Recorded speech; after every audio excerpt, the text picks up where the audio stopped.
दोस्तों आज हम लोग सीखेंगे what is electrical mobile charger. Electrical में मोबाइल चार्जर क्या होता है, इसका इम्पोर्टेंस क्या क्या रहता है, इसके अंदर क्या क्या रहता है, इसके बारे में आज थोड़ा हम लोग जानकारी लेंगे या नॉलेज लेंगे। दोस्तों ये देखिए, ये एक मोबाइल चार्जर है, इसके बारे में आज थोड़ा हम लोग जानकारी लेंगे या डिस्कस करेंगे।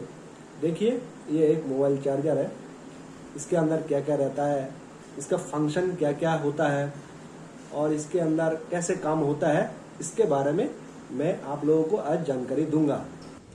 देखिए दोस्तों, ये 3 पिन वाला एक चार्जर है। ये बाहर देश का एक चार्जर है, जैसे ओमान कंट्री में ऐसे चार्जर चलता है, ठीक है, 3 पिन वाला। इंडिया में ऐसा नहीं चलता है। ये ओमान का है, गल्फ कंट्री ओमान है ना, उस देश का है ये चार्जर, ठीक है। तो ये चार्जर के बारे में मैं आप लोगों को बताऊंगा, इसके अंदर क्या क्या रहता है, इसका फंक्शन कैसे रहता है, तो टोटल मैं आप लोगों को आज बताऊंगा।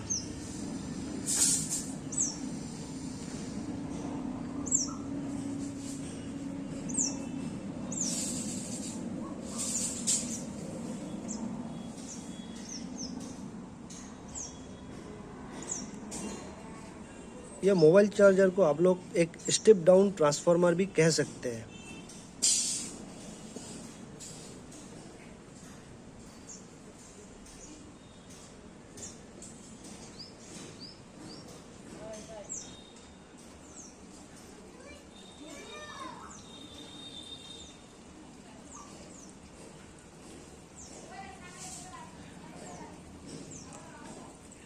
मॉडर्न मोबाइल चार्जर जो होता है वो एसएमपीएस की तरह काम करता है।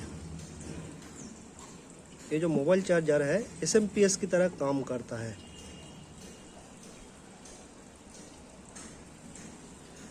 मतलब दोस्तों एसएमपीएस का फुल फॉर्म हो गया स्विच मोड पावर सप्लाई।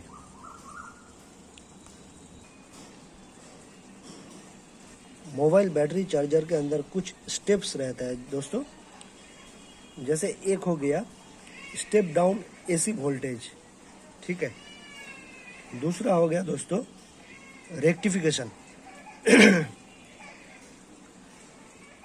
तीसरा हो गया फिल्ट्रेशन। चौथा हो गया वोल्टेज रेगुलेशन। तो ये जो कुछ प्रोसेस, ये जो कुछ स्टेप्स होता है, ये जो कुछ स्टेप होता है, ये स्टेप्स के जरिए बैटरी चार्जर काम करता है। ये बैटरी चार्जर को थोड़ा देख लीजिए।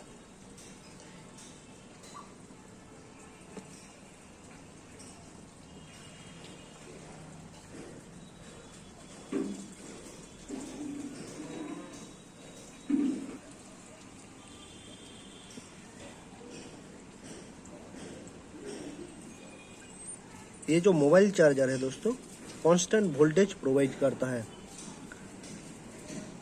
और कांस्टेंट करंट भी प्रोवाइड करता है बैटरी को।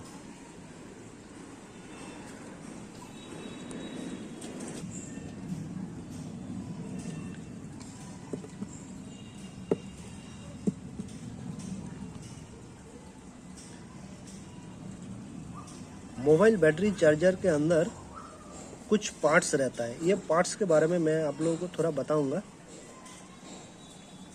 इसके अंदर जो कैपेसिटर रहता है वो कैपेसिटर फिल्ट्रेशन के लिए यूज़ किया जाता है और जो ब्रिज रेक्टिफायर रहता है वो डायोड्स के लिए यूज़ किया जाता है, मतलब इस्तेमाल किया जाता है।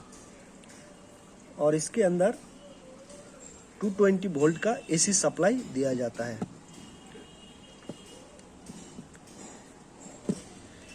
ये जो पिन है, पिन के जरिए 220 वोल्ट का एसी सप्लाई दिया जाता है इस चार्जर को।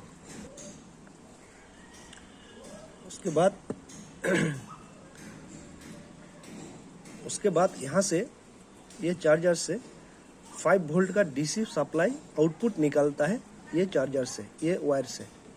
ये जो वायर देख रहे हैं यहाँ से 5 वोल्ट का डीसी सप्लाई आउटपुट निकलता है।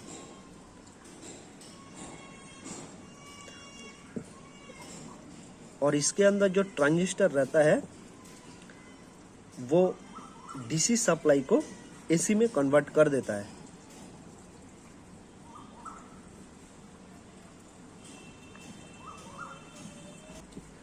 और एक 5 वोल्ट का वोल्टेज रेगुलेटर भी रहता है, उसे आईसी कहता है। उसका नंबर 7850 ऐसा कुछ रहता है। मोबाइल बैटरी चार्जर का वर्किंग प्रिंसिपल कैसे रहता है, उसका 8 स्टेप्स रहता है, मतलब 8 स्टेप्स रहता है। उसके बारे में मैं आप लोगों को एक एक करके मैं आप लोगों को बताऊंगा, ठीक है दोस्तों। पहले दोस्तों 220 वोल्ट का जो एसी सप्लाई होता है वो ब्रिज रेक्टिफायर के थ्रू पास होता है। ये जो ब्रिज रेक्टिफायर होता है वो 4 डायोड से तैयार किया हुआ रहता है, मतलब 4 डायोड रहता है इसके अंदर, ब्रिज रेक्टिफायर के अंदर। उसके बाद ये जो सप्लाई होता है एसी सप्लाई, वो रेक्टिफाइड हो जाता है ब्रिज रेक्टिफायर के जरिए, ठीक है। उसके बाद दोस्तों जो डीसी आउटपुट रहता है वो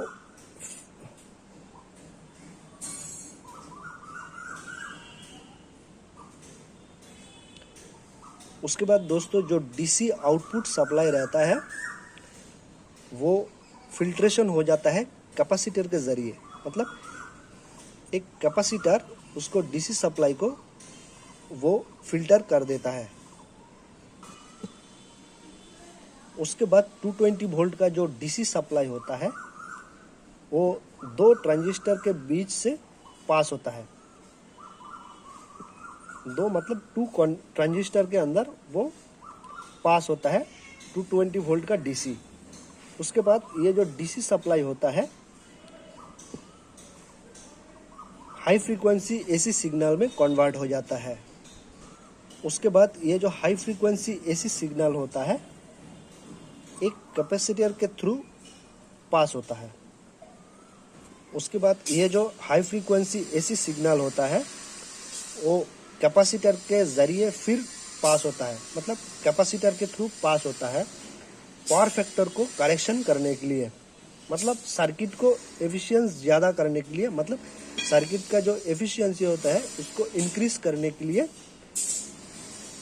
ये कैपेसिटर के थ्रू एसी सिग्नल पास होता है, ठीक है। उसके बाद ये जो हाई फ्रीक्वेंसी एसी सिग्नल होता है एक ट्रांसफार्मर में जाता है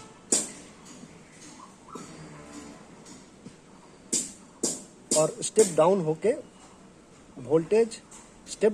5 वोल्ट में कन्वर्ट हो जाता है, ठीक है। मतलब ये जो हाई फ्रीक्वेंसी एसी सिग्नल होता है, एसी सिग्नल का जो पल्स होता है वो एक ट्रांसफार्मर में जाता है और स्टेप डाउन होके वो 5 वोल्ट में कन्वर्ट हो जाता है। उसके बाद 5 वोल्ट एसी जो होता है वो डायोड के जरिए एक डीसी में कन्वर्ट हो जाता है।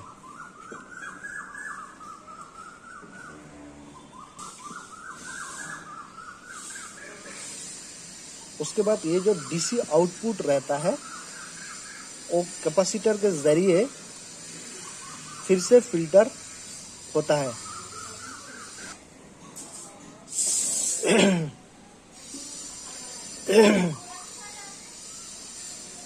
आखिर में ये जो डीसी वोल्टेज रहता है 5 वोल्ट का डीसी प्योर वोल्टेज रहता है वो मोबाइल के बैटरी में सप्लाई दिया जाता है। मतलब 5 वोल्ट का जो डीसी सप्लाई होता है, प्योर सप्लाई होता है, वो मोबाइल में, मतलब मोबाइल का जो बैटरी में सप्लाई दिया जाता है। उसके बाद हमारा मोबाइल चार्ज होने लगता है।